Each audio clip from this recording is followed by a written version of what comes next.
নষ্টমী ভণ্ডামি করার এইসব উল্টোপাল্টা কথা বলার একটা ভণ্ডবাজ, একটা দুশ্চিত্র নারী ছলনা করে 6 বছর ধরে বিদ্যালয়ে নাগরিক টাকা তুলছে রাজ্য সরকারের। বড় বড় কথা, আমি অনেক চুপ ছিলাম। কর্মদক্ষ সুজাতা মন্ডলকে খুব পরিষ্কার করে বলতে চাই যে আপনি সবসময় ব্যক্তিগতভাবে উল্টো পাল্টা কথা বলছেন। একটা হচ্ছে আইনি নোটিশ আমার যাচ্ছে, দ্বিতীয়ত হচ্ছে আমার একটা ফাইল আছে, যে ফাইলে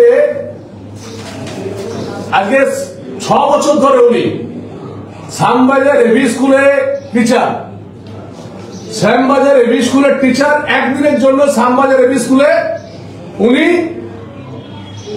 শিক্ষকতা করতে যাননি।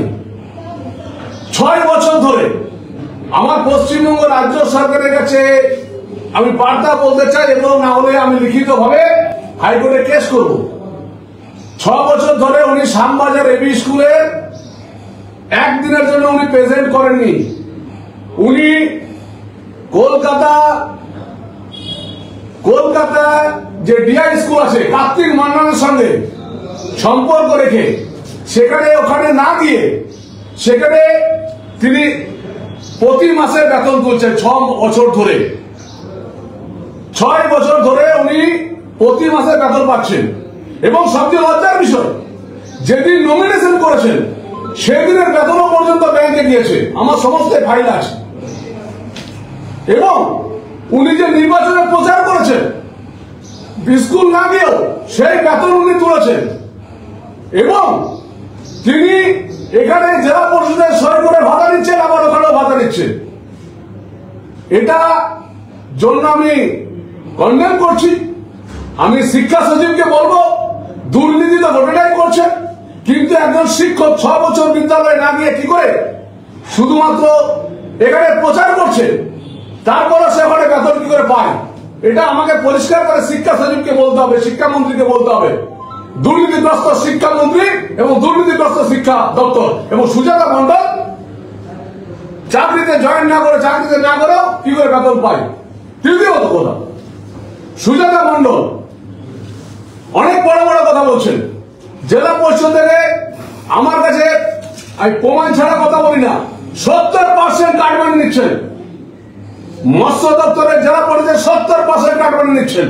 যারা তৃণমূল কংগ্রেসের নেতারা আছে তারা আমাকে বলছেন যে 70% কাটমানি। চিন্তা করা যায়?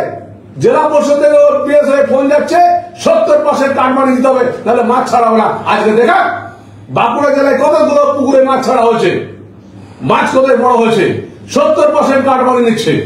তৃতীয়ত আমি বলতে চাই, নিজের গ্রামেও চাকরির জন্য টাকা নিয়েছেন। চতুর্থত আমি বলতে চাই যে আজকে 1 বছরে 3 বার বিদেশ যাত্রা হয় কি করে? আমার কাছে সব ফাইল আছে। তিনি জাপান থেকে ঘুরে আসছেন, তিনি এত বিদেশে ঘুরে আসছেন, তার এত টাকা কোথা থেকে এলো? তার বাবার অ্যাকাউন্ট, সুজাতা মন্ডলের ব্যাংক অ্যাকাউন্ট এবং পোস্ট অফিসের টাকা ব্যাংক অ্যাকাউন্ট চেক করে দেখাও। এই যে উদ্বৃত্ত টাকা জেলা পরিষদের এত টাকা এলো কি করে? আমি ইনকাম ট্যাক্স ডিপার্টমেন্টকে চিঠি দিচ্ছি। নষ্টমী ভণ্ডামি করার এইসব উল্টোপাল্টা কথা বলার একজন ভদ্র মহিলা, সে আমার বিবাহিত স্ত্রী বলে কিছু নয়, একটা ভণ্ডবাজ, একটা দুশ্চিত্র নারী ছলনা করে 6 বছর ধরে বিদ্যালয়ে নাগরিক টাকা তুলছে রাজ্য সরকারের। বড় বড় কথা, আমি অনেক চুপ ছিলাম। আরো অনেক কিছু আছে, এই ফাইলে আছে। তার বাবা এবং তিনি নিজের গ্রামে পর্যন্ত চাকরি দেওয়ার নাম করে টাকা নিচ্ছেন, সেই আমি প্রমাণ পর্যন্ত পেয়েছি। কি যেন নাম ছেলেটা, সেটা ভুলে এসেছিল, আমাকে এসেছিল আজ সকালে। আমি তাই বলি, এগুলো তদন্ত করা হোক। শিক্ষা সচিবরা তৃণমূলের নেতা হলেই তিনি বিদ্যালয়ে না গিয়ে বেতন পাবেন। শ্যামবাজার এবি স্কুলে যান একদিকে পড়াতে, সেখানে বেতন পাচ্ছেন। তার তদন্ত করা হোক, এবং আমি হাইকোর্টে বিষয়টা তুলছি, এবং আমি আমার তরফ থেকে ইনকাম ট্যাক্স ডিপার্টমেন্টকে চিঠি দিচ্ছি যে 3 বার, 1 বছরে 3 বার বিদেশ ভ্রমণ কি করে হয়?